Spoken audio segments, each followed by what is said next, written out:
kind of, put it in our faces every month on a pay-per-view. Yeah, I think if they're gonna work that feud, it's got to be on big pay-per-views like SummerSlam. Big pay-per-views, not like this at the Bash or nothing like that. It's Yeah. like SummerSlam, Royal Rumble, something big. Yeah, the major pay-per-views, Yeah. which I kind of call them the seasonal pay-per-views because that's basically what they are. Because Yeah. you got summer, and then you got Survivor Series in November. You got WrestleMania in April. You got Royal Rumble beginning of the year. Matches like that. Those are kind of like seasonal pay-per-views, what they call them. Next match was Gail Kim and Mickie James. They defeated Maurice and Alicia Fox. I did not like this match, man. No, it is a get up and go take a piss match. Well, I was sorry to agree with that too, but the problem was I didn't see the point of having Alicia Fox. What's her name? Alicia Fox, right? Yeah.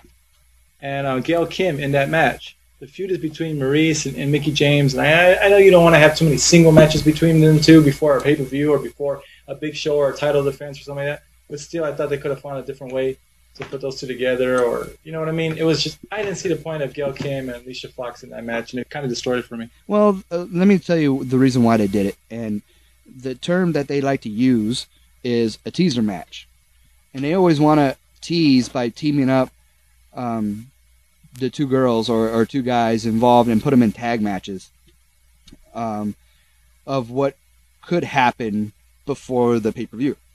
Right. Yeah, I understand that part, but Alicia Fox and Gail Kim, what do they have in common? Well, maybe what storyline do they have going right now? Usually they tag team people who already got matches coming up, and it was just kind of weird for me. I don't know if they were going to build something with those two, maybe, but nothing's going to happen with Gail Kim and Alicia Fox. I was a little upset with that. Like it wasn't worth it. Yeah, I mean they could have done maybe a storyline Mike thing kind of. They don't have to wrestle every Monday. They could have done something. I think just Maurice being on TV alone is getting people watching. I mean, you don't have to have them wrestle. Yeah, I think it was just maybe an experiment they were trying to do, if it was going to work between Fox and Kim. Maybe. But I mean, anything happens. I mean, anything could happen. And they do things that don't make sense, and then they do things that they could pull it off at a pay-per-view. So, next match, they made Mark Henry defeats Cody Rhodes because Cody Rhodes just took the high road and took off, and it really made him look bad. And you really, you want to see Mark Henry on Raw throw people around, and you didn't really get that much. No, but at the same time, it was pretty much. It was all right. I mean, I wasn't really impressed, but I like to see Mark Henry, so I'm glad they kind of put him up there against the Legacy, especially the Legacy being so high up there now. It's good for Mark Henry.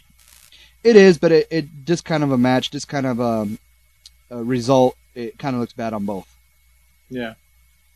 It almost looked like a filler match, something that needed a quick out as they were going into commercial kind of type thing. Randy Orton defeats Ted DiBiase Jr. with the RKO. Yeah, and that was a hell of a match. And that was clean in the middle. It was a good match. I was kind of disappointed because Senior DiBiase, $1 Million Man, kind of promised that Junior was going to win, and actually he didn't. It was quite the reverse. Let's see. Looks like MVP is going to be having a new feud with Jack Swagger.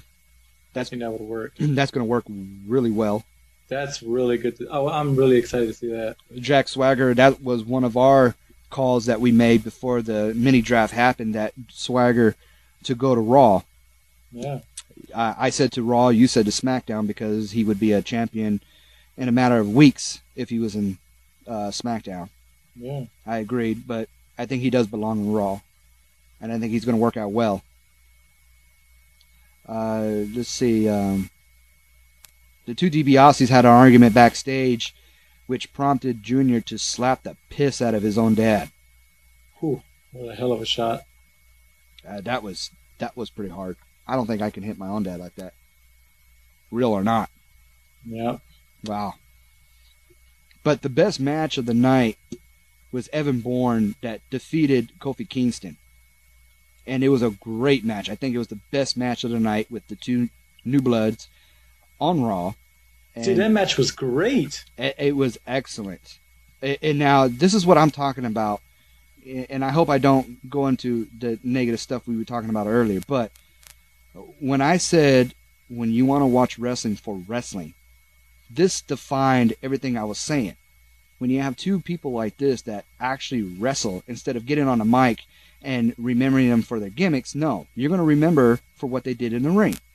Right. And this match is going to be remembered for a very long time. This actually would have been a great pay-per-view match. Oh, yeah, easily. The only problem I had with this match was that it was 3 minutes, maybe too short. Yeah. It could have went on a little bit more. What I also liked about it is that when they did a run-in with the Big Show, that they waited until the match was actually over. Yeah, it was. They completed the match, which was great. Yeah, and that showed a lot of respect to the new guys. That they went ahead and Big Show destroyed both guys after the match was already over. Yeah. And it looks like Big Show is going to be having a feud with Kofi Kingston, which I don't know where they're going with that, but it looks like that's... Yeah, me neither, but I think it's going to work out great. I think I like to see Kofi Kingston go against some bigger guys. I don't want to keep him down at the the low end of the stick with the little guys. Like, I mean, no offense to Evan Bourne or nothing, but you don't want to see him fight all the little guys all the time just because he has high fly moves. You want to see him fight some big heavy dudes. You want to see if he can hold the title. You see if he can hang with the big guys. Yeah, I mean, show me Big Show versus Mark Henry feud. Yeah, that would be okay. That would actually be pretty nice to see. I think Mark Henry would have to carry that match, and it would be great. Well, no, because here we see week after week, Big Show is throwing these little guys around. Now, Mark Henry could easily throw the Big Show around. I think that would be a nice switch just to see for a couple of weeks. I would like to see Mark Henry throw the Big Show around. Hell yeah. So, they had the big Triple H and John Cena fight for the finale, the final for the Night of the Champions, who was going to face Randy Orton at the upcoming pay-per-view. And it was Triple H versus John Cena. And just like I thought, both men got booed. And I think to give Triple H a little bit... Well, you saw why they got booed, right? Well, yeah. I mean, they tried to pull the Rock and Hogan thing. Well... It didn't work. The crowd, they did not see that, man. They didn't want to see it. I mean, they did not like it. I don't think they were trying to shoot for that angle. I mean, yeah, they were going face-to-face, nose-to-nose. They were trying to pull that big WrestleMania moment right there on Raw, and it was not working. That I don't agree with. I think they did get booed a lot, but a lot of these people are tired of seeing Triple H and Cena on the top. I think so. I know I am. Well, let me give you this. A lot of people, I know for sure, especially the guys, they're tired of the chain gang. Yeah. They don't want to see Cena in this kind of a light anymore. I mean, I think they're tired of seeing him as a face. He really needs to go heel. He's got to go heel. And I think that's going to save his character. I think it's going to build his character a little bit more, because really, where can you go? If you're John Cena, really, how far can you go more being a face? Right. I mean, he was popular as a heel already before all this. Which made him a face. Exactly. So if you take him back, he's not going to lose any money. He's not going to lose fan base. He'll probably gain more. Well, because now he'll probably get back all the people that were booing him now. Probably get them all back. Because everyone likes the bad guys, man. Well, in this case, yeah. I'm just saying that really, if you're John Cena, and you're a face, you really don't have anywhere else to go. Yeah, you don't.